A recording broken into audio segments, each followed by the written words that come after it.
All right, I got an assignment for everybody. Every last person watching this video, even the people not watching this video, get me pictures of Straw Hat. I want pictures of Straw Hat Luffy on my desk today. Not tomorrow, not yesterday, not last week, not next year, not today, but now. Straw Hat Luffy pictures. Headline, Straw Hat Luffy destroys the entire world in one attack. Other headline, next week, special edition. Straw Hat Luffy saves the entire world only to burn it down back into ashes. Straw Hat Luffy, give me pictures of him right now, Parker. Damn it! All right, cool. Let's go with that. I was just like, all right, J. Jonah Jameson opening. That'll be fun. That only took like 7 takes. Okay, hey everybody, how you doing? Tekking and Barry back again. And yeah, Luffy has found himself to be a rather popular individual in the circles of the world government as of late. It's almost as if the Gorosei finally decided, wait a second, we're thinking this guy right here, Monkey D. Luffy, he might be the main character of this manga. He has to be stopped at all costs, damn it! Give me pictures of Straw Hat! Okay. That should honestly be Morgan's thing, right? Morgan's should be like the JJJ of the One Piece world or whatever. Alright, so, not in the last chapter of One Piece, but the chapter before the last chapter of One Piece, chapter 1041, yeah, Luffy pretty much did have a hit placed on him, and it wasn't a hit by like a random mercenary group or like a Yonko even. No, it was a hit directly placed on Luffy's head by the Gorosei, by the 5 Elder Stars that effectively rule the world, okay? That's a pretty big deal. By the way, little tangent on that. Are they pronounced the Gorosei or the Gorosei? Because I've been calling them the Gorosei for like the last 5 years. Pretty sure that's not correct because Go in Japanese means number 5, and it's the 5 Elder Stars, so I think they're supposed to be pronounced Gorosei. Gorosei just makes it sound like they're the Gorons from Legend of Zelda that rule the world government, which, yeah, maybe they are, I don't know, but I think it's supposed to be pronounced Gorosei, but I'll still probably mess it up. Anyway, the point is, they communicated with the Cypher Pool Zero that are currently stationed at Wano to basically say, hey, put everything else on hold what we told you to do. You know, capturing Nico Robin and all that other jazz, what's going on, you know, in the basement of Kaido's Onigashima and everything like that. Put that on hold for right now. You need to stop what you're doing, and you need to go, and you need to make sure Straw Hat Luffy is eliminated at all costs, all right? And it's like, it's almost an impossible mission, but we're asking you to do it. And the bowler hat wearing Cypher Pool Zero agent was just like, what do you expect me? How am I supposed to do that, right? And we saw in the last chapter, well, he tried to do that. He's probably gonna die in the process. There's no probably here, but still, I mean, he did the best he could. Honestly, like, when you're a member of Cypher Pool Aegis Zero, I mean, it's like you do your job or you die. There's really no arguing here, because you're arguing with the Gorosei and even Im-sama at the highest level. I don't think Cypher Pool Zero is aware of Im's existence, because that really is kept, like, hush-hush. Only, like, the Gorosei and, like, a few servants of Im even know he exists, or they exist, you know? So we don't know the situation with that, but it's regardless, you know, like when you're a member of Cypher Pool to begin with, just like the normal Cypher Pool agencies, the intelligence agencies, you're kind of like have to swear loyalty, like fierce loyalty to the government, and you can imagine Aegis Zero is even more so, where it's like you get issued an order by the Tenryubito or the Gorosei or whoever, and you carry it out to the letter, even if it means death in the process. So the bowler hat wearing dude is probably like, all right, well, I guess this is it. So he actually came up with a pretty good idea where he's like, all right, Straw Hat is ridiculously powerful, and he was already weakened from his previous fights that he had with Drake, and then Izo, and then Drake again. Drake literally ran him through with a sword, and he's just like, you know, like in a straight-up fight, he's smart enough to know, I am not going to be able to defeat Straw Hat Luffy in my current state, okay? Even at full power, I might not have been able to beat him, right? So he decided, all right, well, instead of, you know, myself finishing him off, I'll just go up and, like, you know, initiate basically the circumstances for Kaido to eliminate him, right? I'll distract him, or I'll like throw off his attack or his balance or his focus enough so Kaido will be the one. And you know for a fact that he was up there for a while, probably just observing the battlefield from a distance, watching Luffy and Kaido clash, Kaido going into his like his sexy flirty drunk phase, and then his thieving drunk phase, and his homicidal drunk phase, and Luffy using his, you know, over Kong gun and everything. And you know that bowler hat wearing dude was just standing there like, all right, not yet, not yet, wait, no, not yet. all right, now! And then he just Soryus over, grabs Luffy's shoulder, uses Tekkai, and distracts Luffy, or like pulls back his attack. I really don't think he stopped the attack, because Luffy had like a giant arm that was already reared back, ready to use over Kongun. And from that panel, I've looked at that panel multiple times, I really think, yeah, it's just the Cypher Pull Zero agent grabbing Luffy's shoulder, which was not inflated that much, hardening using Tekkai, Iron Body, and either just distracting him or throwing him off balance, or just gripping Luffy's shoulder like really tightly using Tekkai enough to, like, you know, Luffy's like, over Kongun! Wait, what are you? Oh! And then Luffy gets hit by Kaido's attack. The Roaring Thunder Bagura! So, I mean, like, if you were tasked to eliminate Straw Hat Luffy, and he's currently fighting Kaido of the Beast, like, that is the way you would go about it, I guess. He's gonna die after this, and I think he's aware that he's going to die after this, the bowler hat wearing dude, but hey, that's his order, that's what he was issued. Might also go back to why he said to Drake, you know, why Drake was like, after he stabbed him, he's like, this is my justice, this is my duty, and the Cypher Pole guy was like, I envy you, kind of like, you know, I envy you because you're doing your own thing, or rather with Sword, with the organization that you're working for, you're giving more carte blanche to have your own type of justice. Whereas with me, I am basically a drone. I am basically a puppet of the Gorosei, the world government, and I have to do whatever they do. I don't have my own free will. I don't have my own sense of justice. My sense of justice is the Gorosei's sense of justice, and end of story, right? But they still have, like, their own, like, will. It's not like their own will is, like, shattered apart or anything like that. Like, they're literally, like, automatons that are like, yes, I will carry out this will, Gorosei. No, they're still thinking human beings that are like, I don't want to do this. I don't want to break up a fight between Luffy and Kaido, but I guess I have to, right? And so that's why he was envious of Drake. So let's just talk about the idea itself of the 5 elders, possibly Eam, because it might have been Eam that decided, you know what?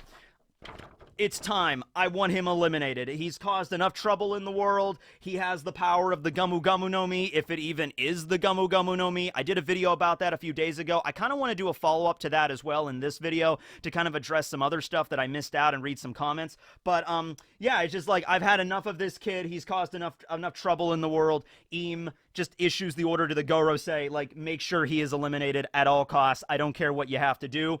Just make sure he doesn't live to see the next dawn, okay? I could totally see that, because at the end of the day, the Gorosei issuing a direct hit out on one of the pirates of the world, that is something we have never seen before, okay? Like, I'm sure it's happened before in the 800 plus years that the world government has ruled over the planet. It's probably occurred at some point, maybe like a couple hundred years ago. There was another pirate similar to Roger, similar to Luffy, that had the Will of D, and Eam was just like, no, I want him gone. But we already saw this during Reverie. We saw Eam looking at the wanted posters of not just Luffy, but also Blackbeard, and like ripping them apart and like slicing them and shredding them. And just so the idea that he has some sort of animosity against Luffy and Blackbeard and other bearers of the Will of D, going back to the idea that the clan of D oppose the gods, it makes sense that he would order something like that, or they would order something like that, because we don't know the whole situation with Eam right now. But still, even so, you don't see the Gorosei issuing a direct order to eliminate Blackbeard, or a direct order to eliminate any of the other Yonko or the Supernovas. Like, Kid and Law managed to take out Big Mom, right? Now, they didn't actually take her out as in kill her, but they knocked her off of Onigashima and dropped a nuke on her. That's a pretty big deal, right? You don't see the Gorosei being like, all right, this Eustace Captain Kid guy, he's getting out of order. You need to eliminate him. Or this Trafalgar Law character. Actually, it would make a lot of sense for Law to be targeted by the Gorosei, because he has the Op-Op fruit. He has one of, it was stated to be one of the most superior devil fruits on the entire planet. One of them that's vaunted as like the ultimate devil fruit by more than a few people, okay? Considering all the stuff it can do, plus it can give somebody eternal youth. I mean, that's a big deal, but you don't see the Gorosei being like, capture Trafalgar Law. We need him. We need his fruit right now, post-haste. They're not doing any of that for all those other characters that are really prominent. They're doing that specifically for Luffy. Almost like I said, like they realize, wait a second, the main character of this story is Luffy.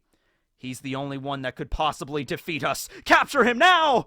So honestly, what I think is going on here is, and if you still have a different opinion on this, that's fine, but I really think everything involving the Gomu Gomu no Mi that we learned from Who's Who's backstory, and the stuff we learned about Joy Boy, both the stuff about Joy Boy that we kind of were alluded to during Reverie, plus the revelation that Zunisha and Joy Boy were Nakama, and now Zunisha's arriving on the island, and then the Gorosei also talking about a certain devil fruit that has not awakened in centuries, and they had to change the name of it. There was some debate for a while there of like, well, you know, you want to immediately jump to Luffy, because he is the main character, so you immediately want to say, oh, it's the Gomu Gomu no Mi, it's his fruit, it has something to do with that. And so because that direction is kind of so obvious, you want to look at other ways. Like, I saw a lot of opinions that are like, well, the devil fruit might actually be Tama's fruit. You know, the Kibi Kibi no Mi, the ability to control animals, that maybe it was awakened at some point, and that was the reason why Zunisha is carrying out that will, because of a previous user of the Kibi Kibi no Mi, which might in fact have a different name altogether.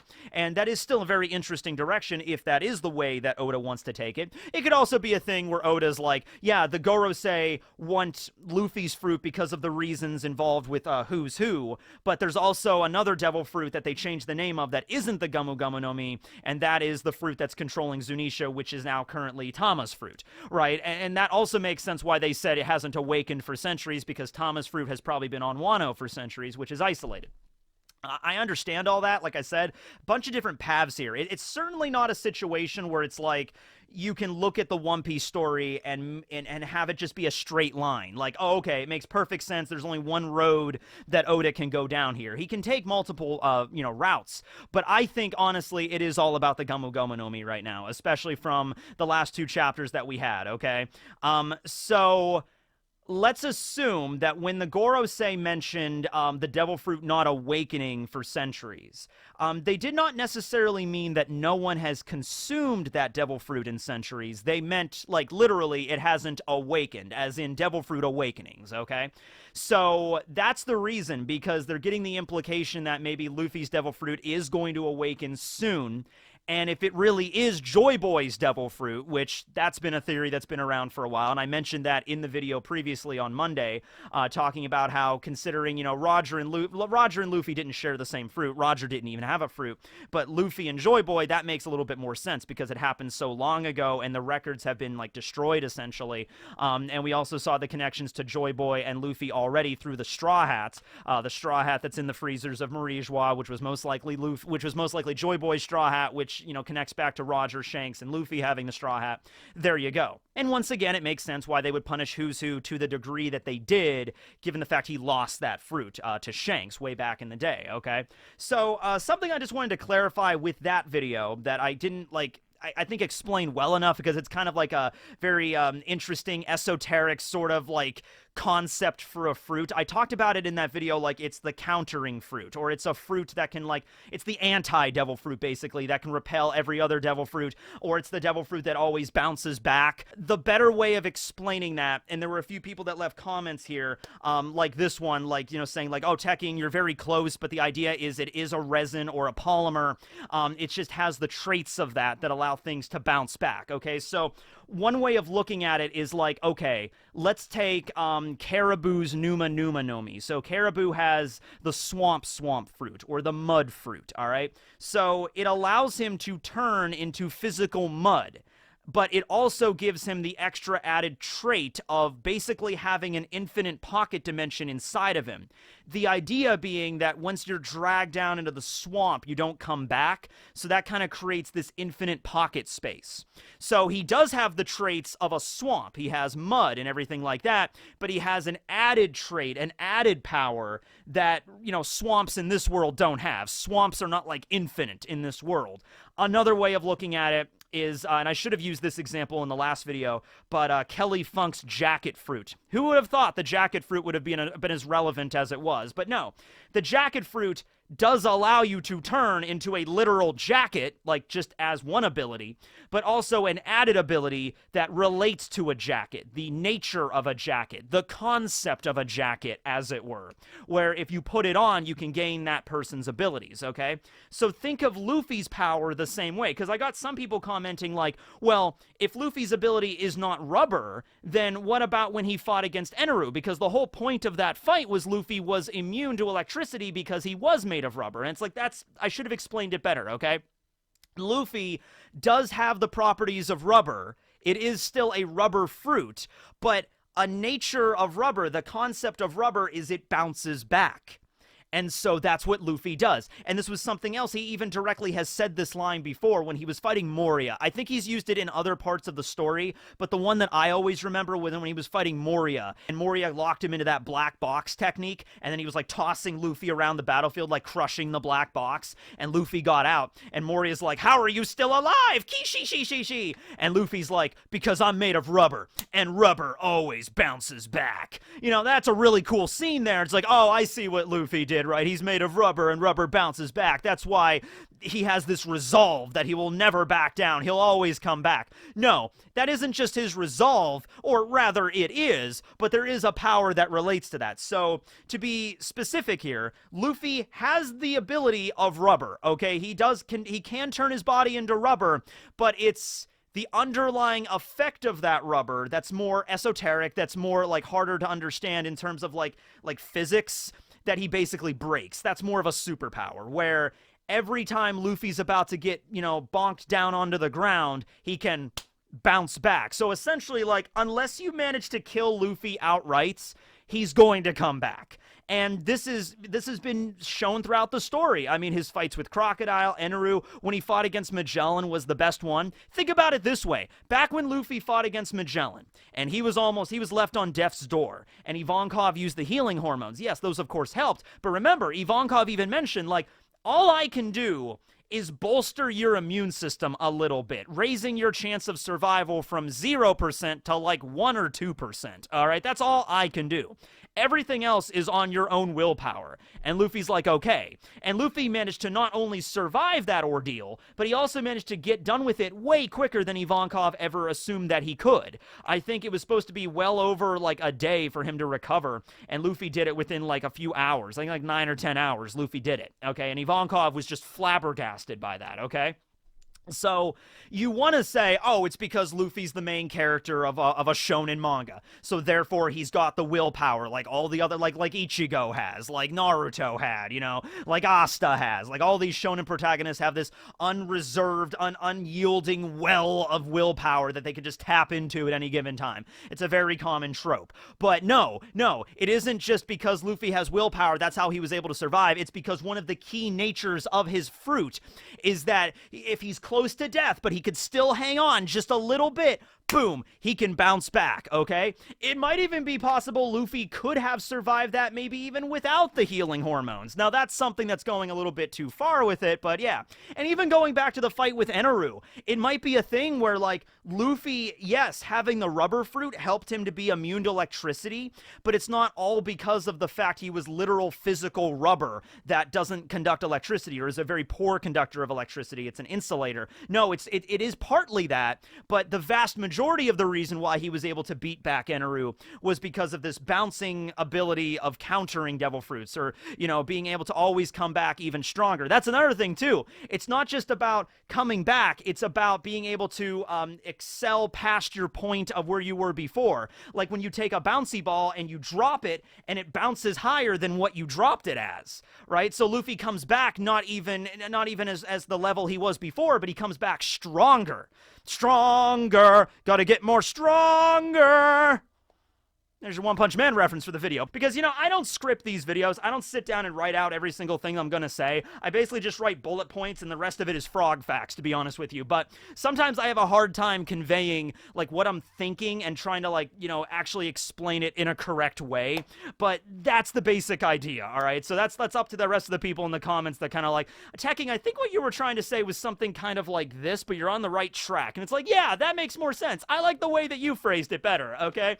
So that's the basic idea here. And if such a devil fruit existed, and if this was Joy Boy's fruit, let's imagine throughout the centuries, the Gorosei were aware of certain individuals consuming this fruit. Yeah, let's just call it the Gamu Gamu no Mi right now, just for simplicity's sake. They consume the Gamu Gamu no Mi, and the government was aware of them eating the Gamu Gamu no Mi. And they always wanted it, but it was always just out of their reach for whatever reason, okay? But they didn't really worry too much about it because, like, you know, after enough time goes by, you know, like Joy Boy had this fruit and he was able to awaken to all these powers that it had. And then after Joy Boy died and the fruit got reincarnated, you know, 100 years go by, 200 years go by, 300 years go by. A few people might have eaten it, but they don't do anything with it. They're not the next Joy Boy. It's not like the Gamu Gamu no Mi has to be consumed by a member of the Will of D every single time. I mean, there could have been a situation where some jackass that ran a knockoff Davy back fight on some random island filled with stone statues could have consumed the Gamu Gamu no Mi and had just been like, hey everybody, how you doing? You know, like that. It just could have been some idiot that ate the Gamu Gamu no Mi at some point and never did anything with it. Never went into gear second, never went into gear fourth with the bound man, never learned any of the abilities, just lived their entire life with the fruit, and then it died, and then they died, and then it got reincarnated, and the next person ate it. And you know, once again, devil fruits do not always reincarnate right away. Like sometimes there's like back-to-back users of devil fruits, you know, kind of in the case with Ace's fruit. Ace's fruit was only dormant for 2 years by the time Sabo consumed it. But you know what I mean? Like there could have been a situation where decades, possibly centuries, in between the users of the devil fruit, depending on where they died and where the fruit got reincarnated, it could have been an inaccessible location for centuries until somebody else found it and then ate it. And then they could have died somewhere else that was inaccessible for a long time and then someone else consumed it, right? But I guarantee, yeah, there were other users of the Gamu Gamu no Mi before Luffy and after Joy Boy. It's just over the centuries, it never came up. It was never a big deal.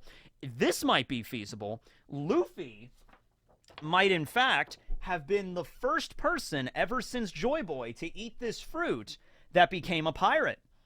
Just because you have a devil fruit doesn't mean you have to be a pirate. You know, you don't have to be a marine. You don't have to be a revolutionary. It just means that you ate a devil fruit at one point. Hell, look at Fujitora. Fujitora wasn't a marine until he was drafted through, you know, Akainu's, like, world draft thing, right? So up until then, I'm assuming that Fujitora was just some random swordsman living out in the country that blinded himself to hide away from the evils of humanity. And I guess he still had the Zushi no Mi at that point. It's just that he wasn't really part of any particular faction, right? So think of it like that. We could have had other users that were never pirates. Luffy was the first pirate. And so then the Gorosei find out that, like, okay, so we have a person that not only is a pirate and not only has the Gamu Gamu no Mi, but also bears the Will of D. And he also wears a straw hat. You could tell when the Gorosei first saw him, especially after Alabasta, after he defeated Crocodile. And they were looking at Luffy's wanted poster, and that for the first time really like, oh man, this kid's going to be a problem. That was what they were thinking of. Like, all right, he hasn't awakened to the true power of the Gamu Gamu no Mi yet. And once again, that's not its real name, but like we're just going to assume. He hasn't awakened to it yet, and it's not a guarantee that he will, but straw hat, Will of D, pirate, fruit. This might be a problem. Like, the Gorosei start to sweat a little bit here. Like, I don't know what's gonna happen with this. And then it finally, and then they realized when he's fighting Kaido, it's like, okay, you know what? This is it. It's over. And Eam came out and like, you know what? Eliminate him. Whatever you gotta do. And the Gorosei are like, all right, Eam, you got this. And it's like, hey, CP0 member, you got this? I'm like, well, I don't, but I guess I do. And then he hangs up, and it's just like, all right. And then that's where we're at right now in the story. So I hope that made more sense to clarify some stuff in the last video. Thanks to everybody that commented, because this is my favorite part of where we're at in One Piece right now, where we're getting to the end of an arc, but not just the end of the arc, just the idea that like major stuff is going on in the story right now. And everybody is, like, shooting theories left and right to try to make it make sense. And it's sort of like the million monkeys working at a million typewriters and eventually will knock out Shakespeare's script. Shakespeare. Miss him every day. But I'm sorry. But the point is that, like, eventually all of us working together here got to get pretty close to this, right? That's the idea. It kind of reminds me, like, at Reverie, when Reverie was going on, I was cranking out a bunch of videos and reading comments and everything. Like, that was an insane month. It was June of 2018 when Reverie was happening. So much stuff was going on, right? But anyway, yeah, that's the video. Thanks for watching, everybody. I hope that kind of sort of made sense. And pictures of Straw Hat on my desk yesterday. All right, so let's move on to frog facts. Why not? Cue the intro. Tekking.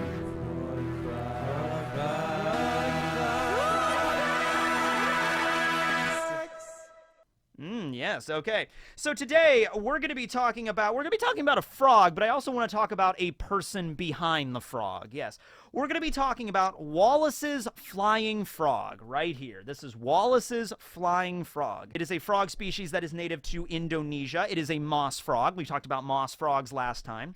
Not all moss frogs have moss, like the growths on their body resembling moss, but they live in very tropical environments around moss. I love the Wikipedia article specifically calls them photogenic. This is a particularly photogenic frog, and it certainly is. It's sort of like a model, like a supermodel kind of frog, just like, going around the runway and striking a pose, strike the JoJo pose or whatever. That's pretty cool as a frog. Has very large eyes, very bright, long limbs, and webbed toes. And it's a flying frog or a gliding frog because it will live in the trees for most of its life, and then if it's threatened by like a snake or something that's climbing up the tree, it will literally jump off the tree to another tree or bush. Using the webbed feet, they will glide through the air to the next location or even all the way to the ground, okay? They also use bubble nests, and I love bubble nests when certain frogs, like the female frogs, will make little bubbles with their mouths and create a nest out of these bubbles where they will lay the tadpoles in, their eggs, and then when the bubbles dissolve, the eggs will fall into the water and the tadpoles will, swim around there. So I love bubble nests. They're really cool if you've ever actually seen them in nature, okay? But let's not just talk about the frog, let's talk about Wallace. So it's called Wallace's flying frog. So who was this Wallace? Well, the eponymous Wallace here is Alfred Russel Wallace, who is a very popular naturalist and biologist who lived in the 19th century and sort of was a contemporary of Charles Darwin.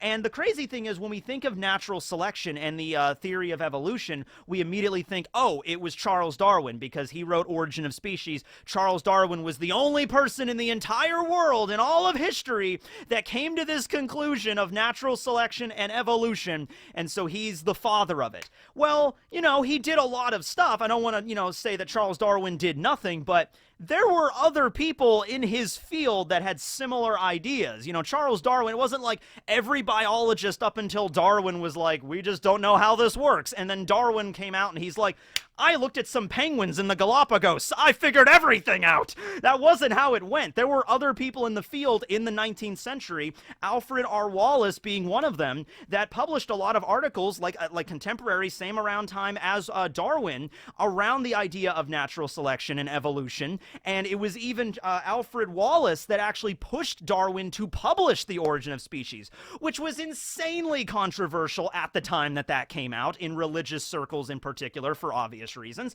But it was like Alfred Wallace and Charles Darwin, and there were a bunch of other biologists and naturalists that studied animals in the field and started to come to these conclusions around the 19th century into the early days of the 20th century.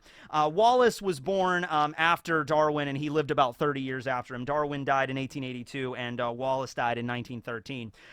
But yeah, he knew his brand. He was naming his animals like, hey, this is Wallace's flying frog. So no, it's not the flying frog. It's Wallace's flying frog. There was also another thing he called the Wallace Line, which is a location in Indonesia, shown here on this map. So he knew how to lay his name down on anything. He's like, no, I'm putting my name on everything. That's the Wallace frog. That's the Wallace pig. That's the Wallace Line. I'm putting my name on everything so people know who I was 100 and something years from now. Some random kid could talk about anime on the internet, even though I don't know what anime is yet, and he can mention my name and talk about me in 2022. Alfred Wallace, you're a genius, sir. All right. Thanks for watching, everybody. This will be Tekking, signing out.